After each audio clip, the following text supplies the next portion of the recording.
Hello, welcome to part 2, and in this section I'll be showing you how to sharpen your plane blade and your chisels using an oilstone. And I'll be showing you two methods, one using the honing guide that we've used before, and the other method is to do it freehand. Back to using the honing guide. Pop this in and line it up with our mark for our grinding angle. And this time we're going to use oil on the surface. It's an oilstone, gives you the clue. So you use all the oilstone, you can turn it round and use that end too. If anything, I find that a bit easier because I'm using the pressure of my thumbs. We're getting there slowly. You see that front edge is just coming up. And I've got a burr. Now this is quite a good example of where you can go a bit overboard without needing to. I've produced on that edge quite a substantial grinding angle. It's not all the way back to the top of the blade, but there must be about 3mm of grinding angle there. And I've raised the burr all the way along. Now the reason that you have a grinding angle and a sharpening angle is that every time you sharpen it, providing you've got the majority of the blade at 25 degrees, when you put the sharpening angle on there, you're only having to put a very little amount of wear into the blade to get that edge really sharp. So the idea is that maybe every 10 or 11 sharpenings you take the whole lot back to the grinding angle and then you put your micro bevel on. But all the sharpenings after that, you're just putting your sharpening angle on there and getting that burr back that gives you the opportunity to remove it and give you a sharp edge. So I'm going to be a bit lazy and I'm going to stop at that point. I've got a burr, it's nice and straight, I've got it at the right angle, and I'm now going to just flip the stone over and put a sharpening angle on there quickly. Before I start on the sharpening angle, I'm just going to take that burr off by rubbing it on that finer face so that I know when I've raised a new burr. 38 this time. Again, make sure you're accurate with your setting up so that you can return to it over and over again. You're not putting a series of new angles on the blade. Make sure it's settled, which it is. And then a bit more oil. And just get a very slight micro bevel on there. I've raised a burr on this side, I haven't raised a burr on this side yet, so I'm just going to pop it back, perhaps press a little harder on that side.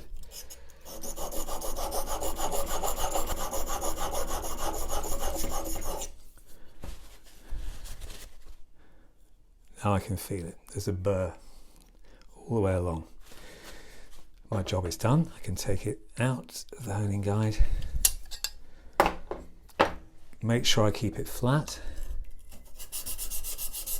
to wipe off that burr. Break off any burr that's still remaining. Sometimes you get a wire remaining on there. And that's beautifully sharp, I can feel. Already. I won't try shaving with it because it'll waste time, but I'll put it back in the strop and we'll just finish it off to make it perfect. A little more polishing compound. Find my grinding angle, lift it up.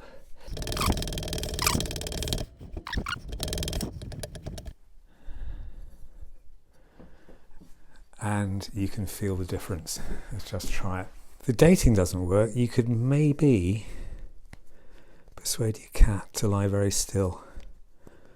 My cat's lying on the bed over there at the moment. I don't think I'll trouble him, but it would be an idea.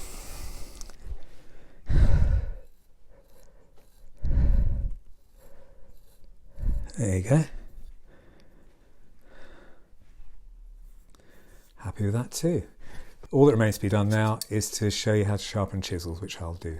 The main difference you'll find sharpening chisels is that instead of putting the blade into the area of the honing guide that you put your plain blade into, you put your chisel blade into that area, which is slightly nearer the wheel, slightly nearer the stone. So in order to achieve the 30 degrees and 25-degree angle, you have got to have a slightly different projection, which is what this is all about on the end here. So if I have a look at the instructions, it says for a 30-degree angle, for a chisel projection you need 30 millimeters, and for a 25-degree angle you need 40 millimeters.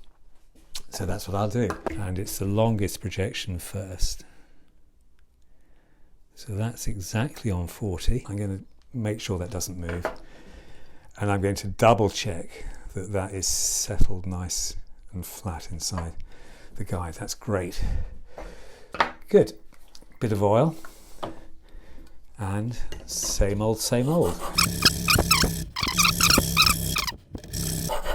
So use the whole surface.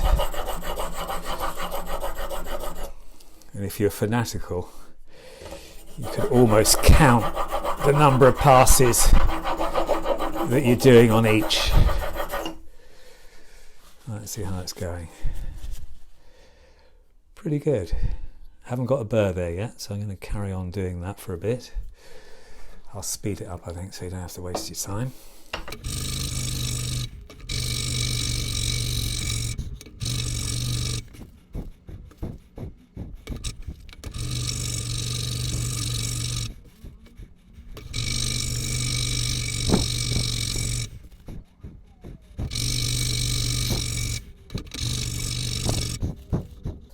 Good. I've raised the burr and you can see that I got a pretty good grinding angle on that now, and there's a burr on the other side. I'll do exactly the same thing as I did before. I'll take it out of the honing guide,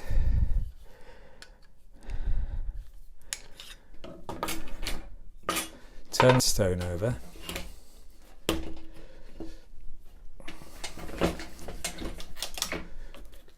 drop of oil,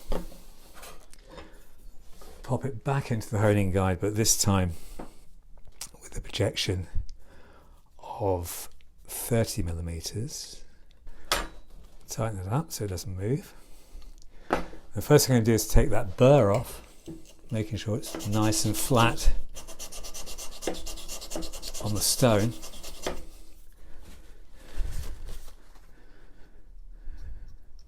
It's gone. And then we'll have a go at recutting that sharp edge. Notice my fingers are really quite close to the edge of the chisel, and I'm not really pressing much on the guide. I don't want that wheel to wear out. And I've succeeded in putting an edge on that and a burr. I don't know whether you can, whoopsie, I don't know whether you can see that.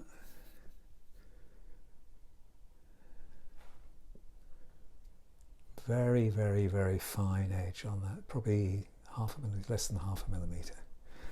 But I felt a burr, that's the key. Take it out.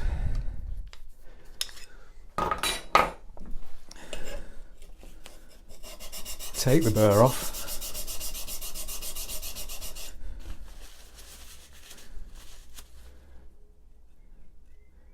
Nice and sharp. And then I can polish that on my strop and it will be gorgeous. I'm probably at that stage already. The gorgeous stage, I mean. Yeah, you can see on the end there. Yee, good. Well, I won't do that stroppy bit yet. I'll show you something else which might be of interest. You needn't have a honing guide if you've got a chisel that's already got some nice clear angles on it. So what you can do is to put a drop of oil on the stone. This is the coarse side, so I'm doing the grinding angle. Chase the drip ahead of the chisel and wait till it squidges out, and then you know that you've hit the angle. And then what you do, you tuck your elbow into your hip or into your ribs, and you work in a figure of 8, and you listen to what the stone's telling you about how that angle is hitting the stone. If you get it wrong, it won't be a nice smooth sound, it'll be a grindy sound, which you don't want. So you keep that smooth sound, and you work in a figure of 8 using the whole of your stone. And I think that 2 small figures of 8 would be better than 1 big one, because if you think about it, if you use 1 big one, where the line crosses in the middle of the 8, that's where you're going to get most of your wear. Whereas if you do a figure of 8 up here, figure of 8 in the middle maybe, and a figure of 8 at the end, you're not going to get wear in one place. Now that is just as effective. It's just you've got to keep your body locked so that it's acting as a jig. I've raised the burr on there again, and what I can do is to flip that over, do the same on the other side, but changing the angle a bit. So we'll get back the original angle, which was 25 degrees. We've got a drop on there, squidge it, take a bit of that, squidge it, not enough, there, that's squidged. So that's my 25 degree angle. Now I've got to lift it by about 5 degrees, something like that, and work on that. Keep that nice and locked, and again you don't have to put as much effort in. Take the burr off.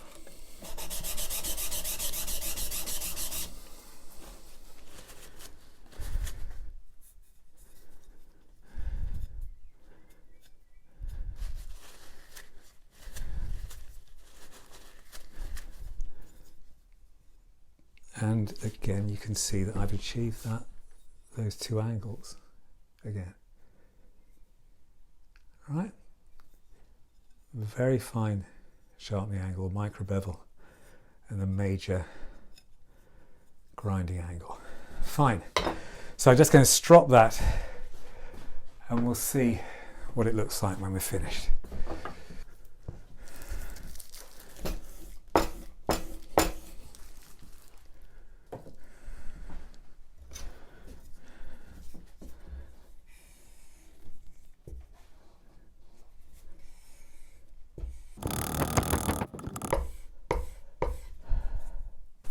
And let's see.